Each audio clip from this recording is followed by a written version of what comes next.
Next up is Richard Green, MD of Road Traffic Solutions UK, here representing BUKO, Traffic and Safety's digital offering, unpacking how LIVIA and MELL are leveraging live data and virtual support to optimize traffic safety operations. Richard.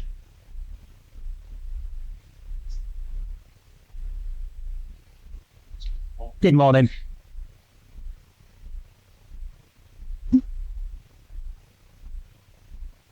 Hi, good morning. So I'm Richard Green, here representing BUKO Traffic and Safety.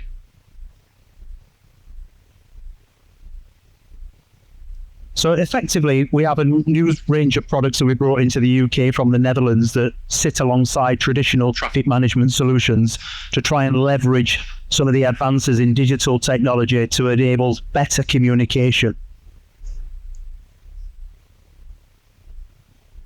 So we set out to use these technologies to improve the general experience of road users. And that starts in this form before the trip.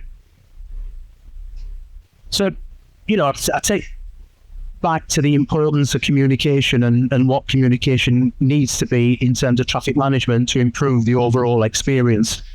And, it's fair to say that I think, on the UK roads, you'll see more traffic management out these days than you will have for, past 15 years. And that's probably because we now sit on a lot of aging infrastructure. There's a lot to do with energy transition.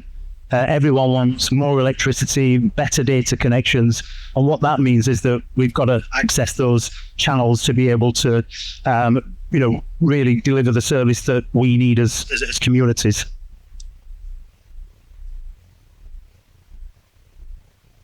So, I think, where we have the introduction, we're owned by a Dutch company, so we're a bit crazy in terms of we call things by ladies' names to all of the products.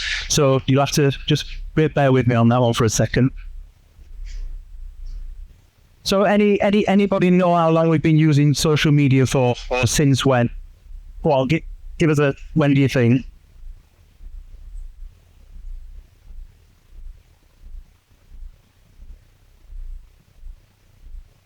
'80s. 1979, they were really, really close. Well done. So here's some facts and figures. Listen, I'm not going to read these out. I'm conscious of time. But, I think the general consensus is that, we are actively engaged on social media now more than we have ever been. So average daily social media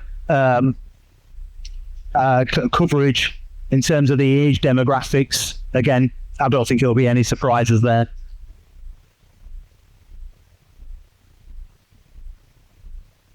So what do we do with this information? Effectively, what we have the ability via our system called MELL to be able to use targeted social media to communicate any upcoming roadworks, which is, if anybody's in the traffic management or local authority street works, I think the traditional letter drop is probably, a little bit, it'll feel a little bit antiquated these days against what we can achieve via social media.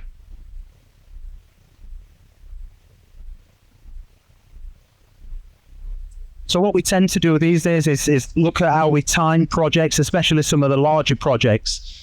We did I'll run you through a case study really quickly, very shortly. But, this is all about targeted social media campaigns prior, during, and after the project ends. We'll take you through the tools very shortly, but we have dynamic digital communication, street sync. We have some technology that's linked to WhatsApp. So if you're a local resident, via the social media, if you've got roadworks in your area, you'll drop onto Meta, or Facebook, Instagram. In there, you'll have a link. You click on the link, it takes you through to into WhatsApp, and then you can ask MELL, our chatbot, any question at all around the upcoming roadworks. or, when does it start? When does it finish? When is the best time to travel? Can you take me from here to here? And MELL will do all of that for you automatically. Little picture of MELL just in the bottom corner there. The real sort of like game changer in all of this is that we have the ability to influence all common sat-nav. So anything that you would imagine, Waze, Apple, Google.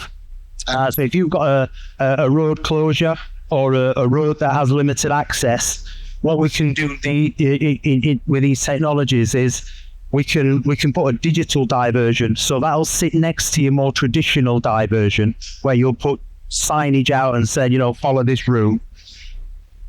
As you can imagine, on a lot of the larger projects, so I'll take you to the M25, but we're closing that every other weekend currently.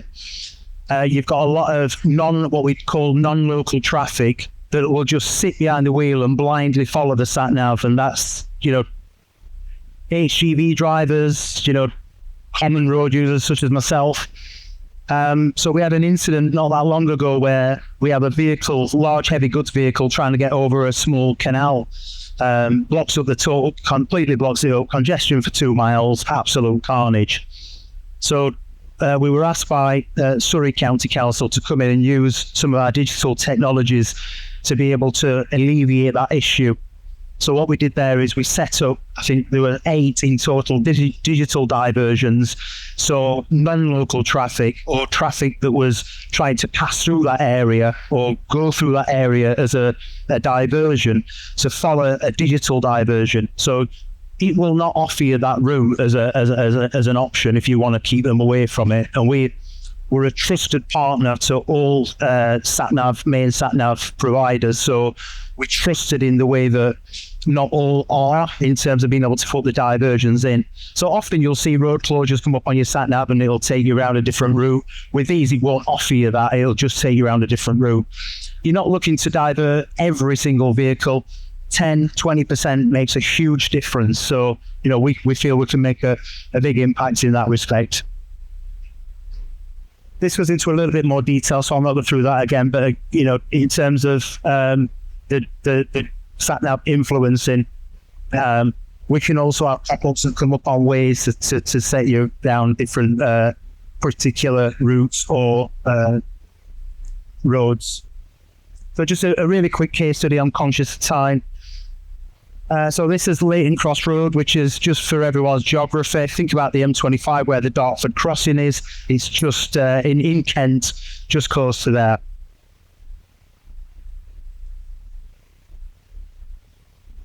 So as you can see, you've got the M25, then you've got Leighton Cross Road, which is just there. We were doing a link box change for UK Power Network.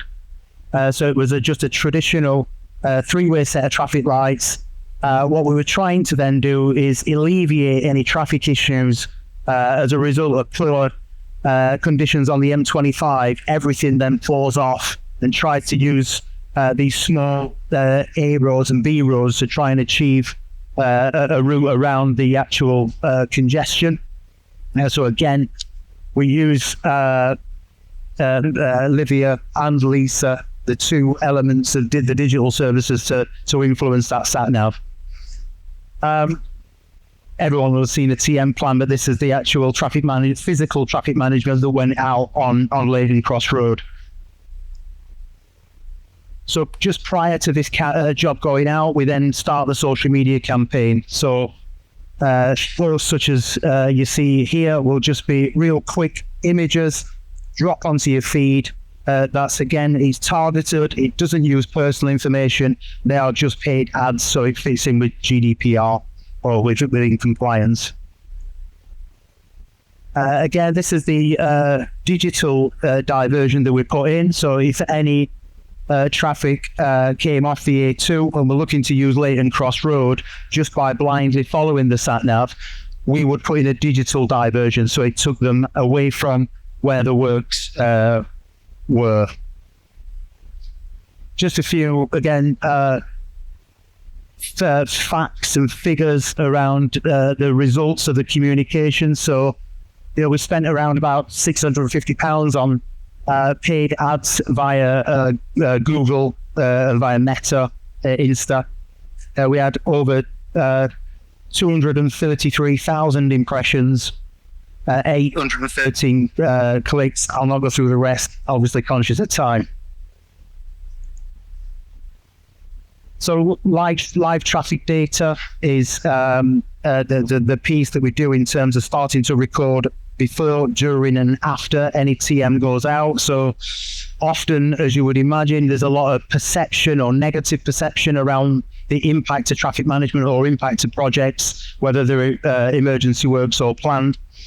So what we're able to do is, prior to the works going out, we can start measuring traffic with no physical equipment. We'll use traffic data again to be able to measure.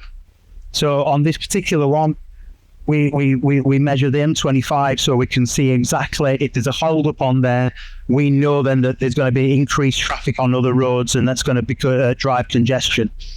So from a public perception, we can say, it may have felt heavy on one particular day, but that's because the Dartford crossing was closed for a period of time. So again, during the project, no significant delays, no cut-through traffic. We can measure the volume of that, so we can be really confident in terms of the success of the tools. Again, I touched upon it earlier, but we obviously fit in with all of the GDPR compliance, so all safe in regards to GDPR. Thanks for your attention. That's 11 minutes, so we get a couple of minutes for questions. Thank you, everybody.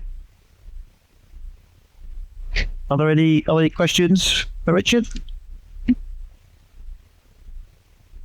So I'll ask you a question. So by default, if you use the system, somebody puts in a route for a sat nav that takes you through the works, they'll get a diversion route offered by the sat nav. So sorry, you want to just pinch your mic on. Yeah, so in terms of the digital diversion, as I said, if you're a non-local driver or your destination is from outside that particular geography, it will automatically route you around the digital diversion.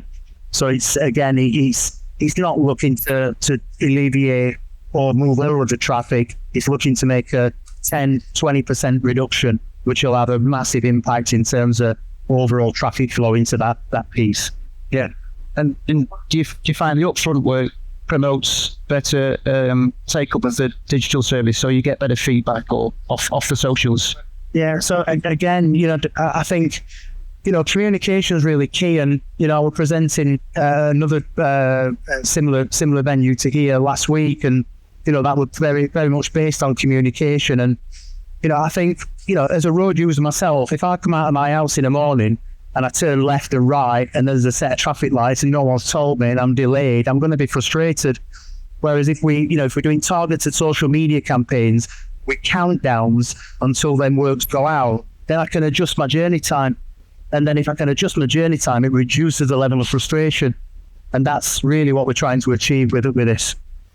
I'd agree. So I think sat-nav use is obvious and complete. And a lot of people use sat-nav for journeys they know anyway. Yeah. For that information, that real-time information about delays and stuff. So I think this piece does fit in with that scenario, doesn't it? Absolutely. Yeah. Absolutely. That's exactly what we're trying to do. So communicate prior, using the social media tools, try and alleviate traffic by using influencing satellite navigation, and then just, better communication and reducing the overall frustration that we all have on roads today with the amount of traffic management that's out there. Yeah. And just one quick question. From your case studies, have you noticed a change in the feedback? Have you had better feedback given that was before and this is now?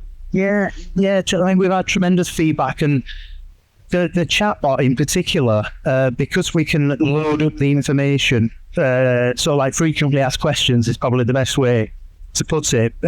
Because we can load them up before, the local residents were then engaging. And they was actually on Lane Cross Road, they were saying, well, why is it a three-way? Why isn't it not a two-way? Because one of the roads was just a small road that took you up to an hospital. But we could then go back to them and say, actually, there was no clear line of sight. So you've got to have a set of traffic lights from a city. And, the feedback that we got were really positive because the communication's more instant. You'll get all the normal stuff, why more roadworks, but, if you can go back to them and answer those questions and say, listen, this is what we're doing, this is why we're doing it, and this is what we're doing to make a real difference, then the overall feedback were hugely positive.